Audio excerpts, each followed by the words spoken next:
Coach, a couple of questions. First, what is the practice schedule for this week, getting ready for the bowl game? Kind of like a regular week, although we had kind of a quick practice yesterday.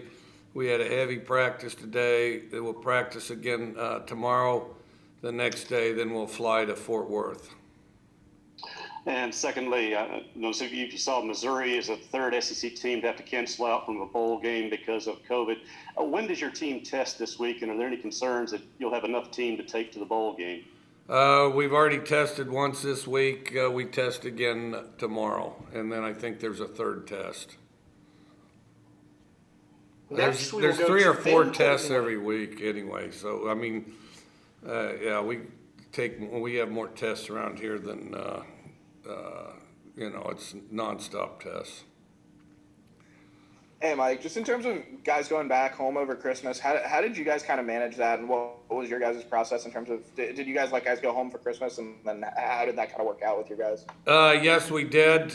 We'd had a long season, and, we'd kind of gone through the grinder with limited numbers, so we thought it was important for them to rest up, and everybody had a good Christmas, but they seemed really excited to be back, so. Next, we'll go to Joel Coleman. Mike, just kind of what's some of your early impressions of Tulsa and what you feel like you guys will be seeing on Thursday? Good sound team, well coached. They play together well. That's, I guess, the biggest thing that jumps off the screen is they play together well. They're a little bit older group, so those guys are used to playing with one another, and so I would say the overall execution is probably the biggest thing. I mean. And they have some individuals that are good. They're big in the secondary, but, the biggest thing I would say is how they execute. We'll go back to Ben Portnoy. Mike, I don't think we've actually been able to talk to you since he signed, but you guys got Jack Abraham coming in at quarterback next year. I guess just in terms of that, I know you talked about adding guys in the portal. Just what does he bring in terms of experience, and what's that going to be like to have another older guy in the room come spring? Well, we're excited. We're excited and looking forward to going to work,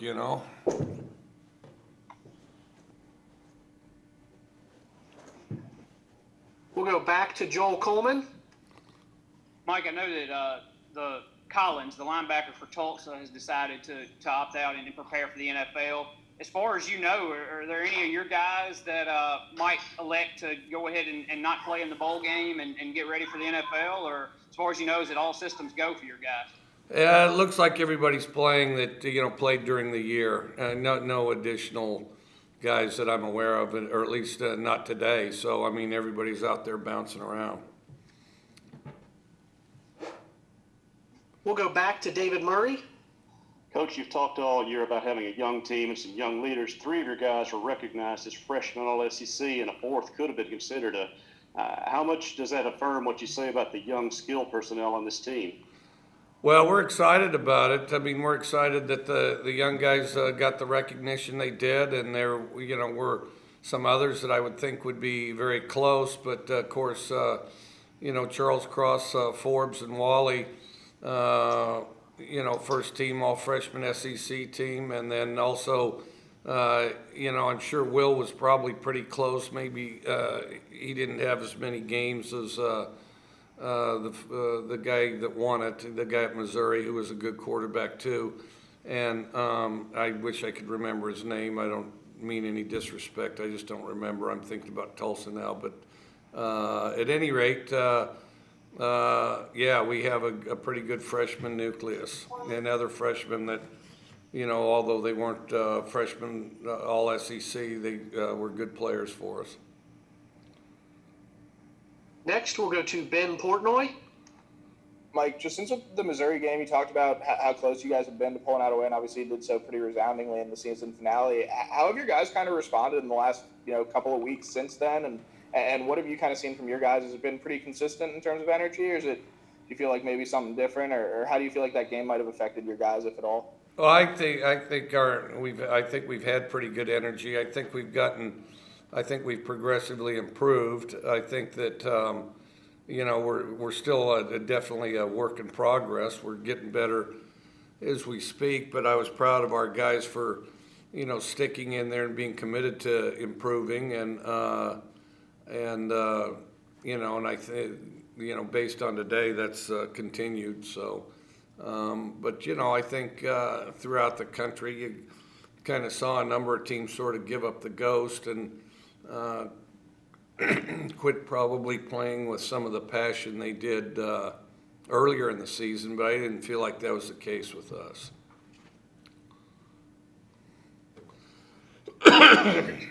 Next, we go to Steve Robertson.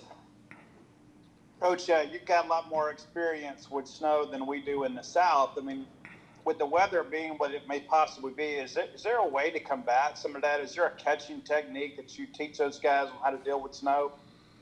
You just relax, and these guys are all wearing gloves anyway, so I haven't found, it to be a big deal. You just go out and do it. I mean, the NFL does it all the time, so anytime our guys want to complain about cold weather, I just try to remind them what the weather is in Buffalo and Green Bay and Chicago and Minnesota and New England and the Giants, the Jets, the list goes on. Denver, Kansas City, Seattle, we can go on and on. But you just, you keep them warm with the warmers, and then just relax and catch it. Next, we'll go to Brian Haydad. Coach, normally you have, a full month of planning and preparation and practice before a bowl game, or at least close to it. With everything being so condensed, how many practices are you actually going to be able to get in before the bowl game? We're going to get about 4. It's not like the 20-some practices. We're going to get about 4. It's not the traditional bowl schedule where you can really work your young guys a lot. It's more like just a game week for a road game. We will throw it back to Steve Robertson. Yeah, Coach, there's been a lot of shuffling, I guess, with these bowl opponents. But you guys get Tulsa, a lot of run, a lot of off-man coverage and stuff defensively. But what have been your impressions of them, and how do you see them as stacking up as an opponent? They're. I think they're a good opponent, and I think that they're gritty.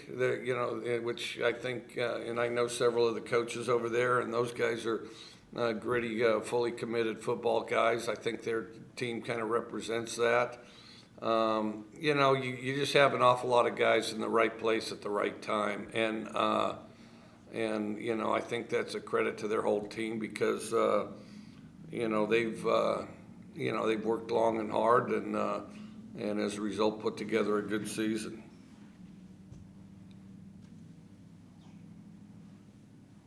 We'll go back to Joel Coleman. Mike, I assume you'll wait till after the bowl game for these kind of conversations, or you may already have some kind of an idea, but given the fact some of your seniors can return, do you kind of already know who's coming back and who's not for next season? Do you kind of already have in your mind an idea, or are there still some discussions to be had to kind of figure all that out? I think it's mixed. I think it's mixed, and then also I think in some cases we're not going to know till after the bowl game or maybe even January. I think some of the guys are kind of thinking it through. It seems like, but some are coming back.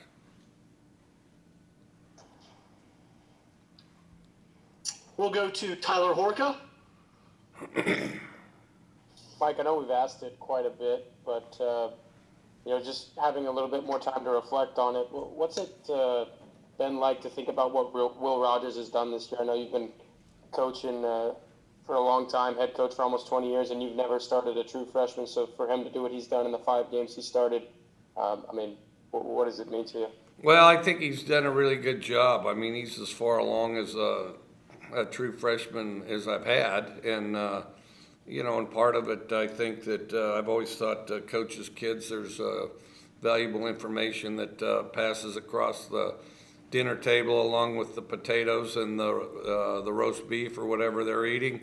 And, guys that grow up with it seem to have kind of a little bit of depth to their knowledge and an understanding of studying film. I think that served him extremely well. And then also, just how to carry himself with a team in the huddle, that type of thing. And I think he's continued to grow in that regard. We'll go back to Steve Robertson. Coach, kind of following up on Joel's question there, you said that you knew some guys were coming back. Who were those guys? Well, I don't feel good about revealing that, especially given the fact some of them might change their mind. But, I think that it's the guys that probably don't have a lot of options, if they were to leave. Some may want to, embark on their career, with as far as their major, that type of thing.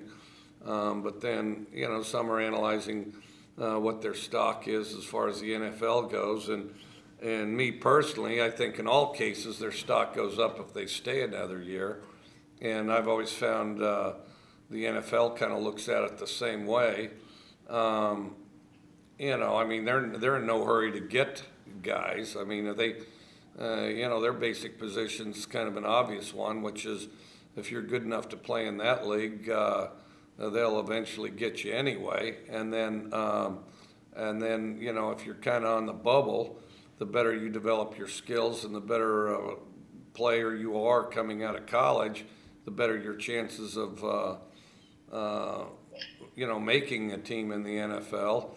And, by quality guys making the team, it elevates the quality of the NFL. So I've never found the NFL to be in any hurry to swoop these guys up. Occasionally there may be some, great player where somebody's got, first pick in the draft or something. They may want a guy to come out for that reason. But overall, I've never found them to really chase it very aggressively.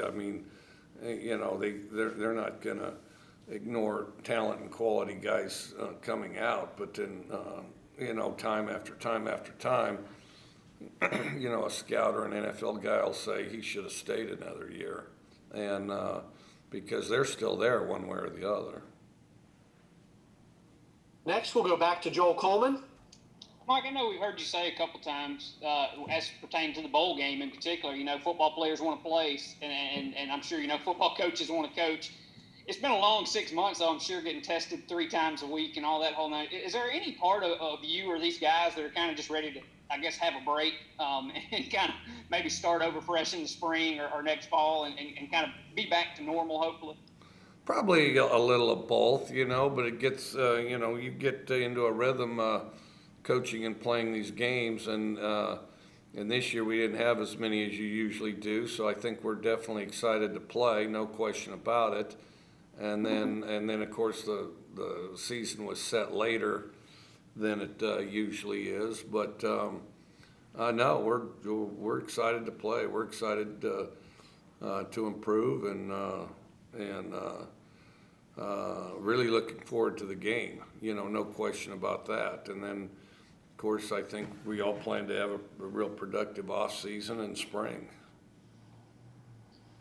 Like I've mentioned before, the distractions of this year. It wasn't, the football itself and playing football. That was the bright spot. That was the best thing that this season offered. All the joyless distractions, interruptions, and people hiding behind science that's constantly contradicting itself. That was the part that created elements that were about as joyless as they could possibly be. Next, we'll go to Tyler Horka. Got on here a little late, so I'm sorry if this has already been asked, but how does the roster numbers look?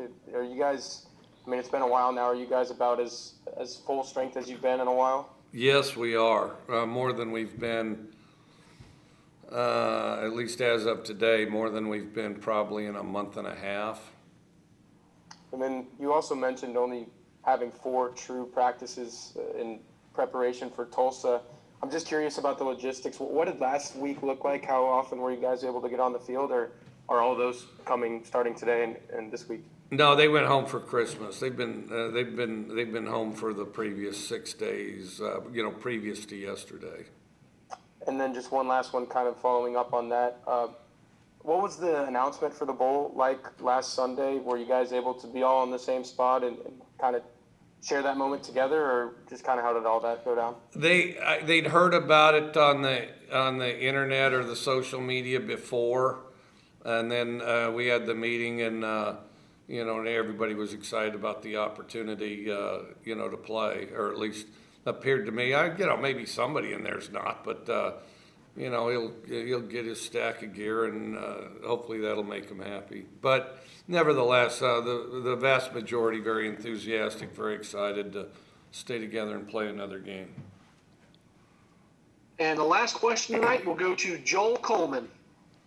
I was curious, with it being a New Year's Eve game, it's a pretty early game. Will you guys kind of get to stick around and I guess enjoy the evening, I guess, after the game, or will you all come straight home? I know bowl games typically allow you to enjoy some things, whether it be bowl gifts or whatever, and be an event. I didn't know if it would be just play the game and come home, or if you guys might get to enjoy things a little bit on that day. The schedules vary quite a bit. I mean, the majority are flying home right after the game, and or since it's early and all that, or they're flying back after the game, and then they're free until we start school again. I'm staying in Fort Worth after the game, and it varies, depends, where people's families are and stuff like that. I guess this is kind of where they're doing their holiday plans in some cases.